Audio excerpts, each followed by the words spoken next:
Study Tech presents critical analysis of the poem An Elementary School Classroom in Islam, which is written by the celebrated English poet Stephen Spender.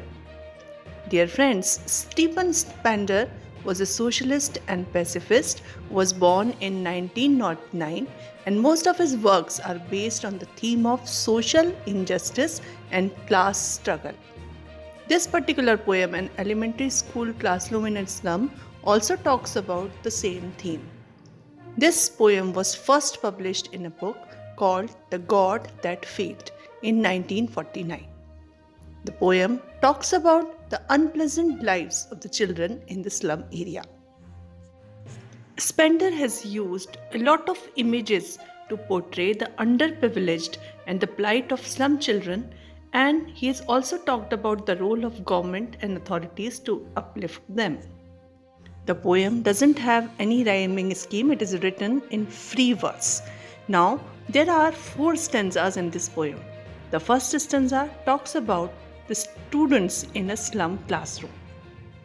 The poem begins with a poetical device repetition. The poet says that far, far from gusty waves, gusty means a strong rush of winds. So, the poet says that the slum children, they are far away from the energetic world. They are compared to rootless weeds. Rootless means without bondings, without any relationships, and relationships with the society. So they are unwanted in the society. So they are rootless weeds. And then he describes the slum students. The first one is a tall girl who has got weighed down head.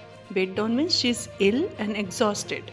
Another student who is very thin, like a paper. He uses a simile called paper thin boy. Means he's very thin and he has got rat's eyes. Rat's eyes means he's got a greedy look. The third child in the slum classroom is a boy who has inherited a physical deformity from his father. Means he has got a deformity or a disease which he has inherited from the father. So, the slum children in the classroom, they are away or different from the other students who are full of energy and vigor. But there is one more child in the last lines. We can see that the one who is unnoted and is sitting away in the dim class and is looking outside, and he is busy in the squirrel's game. So, the first stanza describes the children in a slum classroom. Just look at the literary devices used in this stanza. First one is a simile in which the children are compared with rootless weeds. Second one is a metaphor in which the boy is compared with a paper. Repetition is used in far, far, and transferred epithet is also used. The second stanza talks about the slum classroom. The poet says that the walls of the classroom are sour cream in color, which means it has got dull, grim look. And it is also at the same time ironical that the walls are adorned with the pictures of Tyrole's Valley, with the portrait of Shakespeare, and all around these pictures you'll find civilized cities also, which is full of flowers and which symbolizes the beautiful creation of nature. But these children are deprived of these pleasures because they are not able to relate with them. To these children, the world is not the one which is shown in this picture.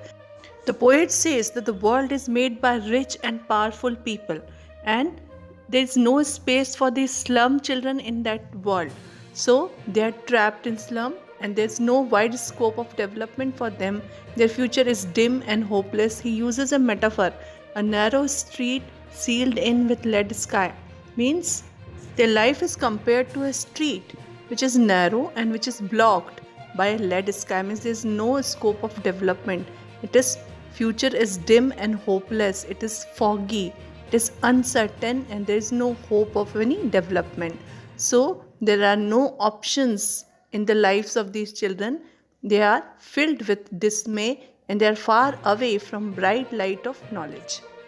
The literary devices used in the second stanza are walls are described to be dull as sour cream, which is a metaphor.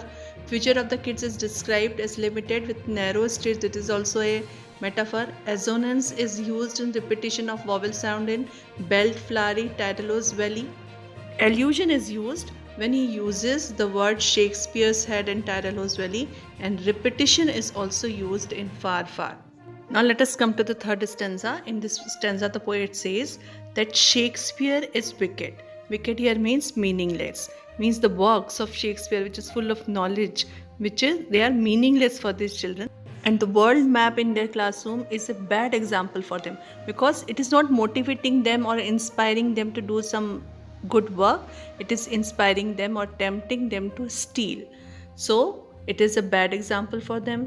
Then in the third line, he again uses a metaphor and says that life is compared to crammed holes. Another image is used by the poet from fog to endless night. Fog stands for the day. So their life is full of uncertainty. There is no hope or development. It is very deplorable.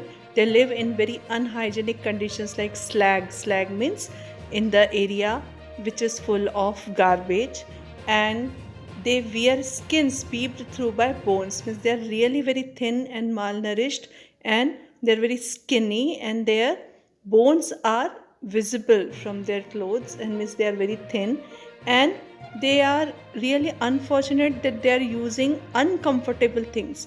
Means the spectacles which they are using, they are very heavy. They are made up of like steel, and a simile is used that it is compared to bottle bits on stones.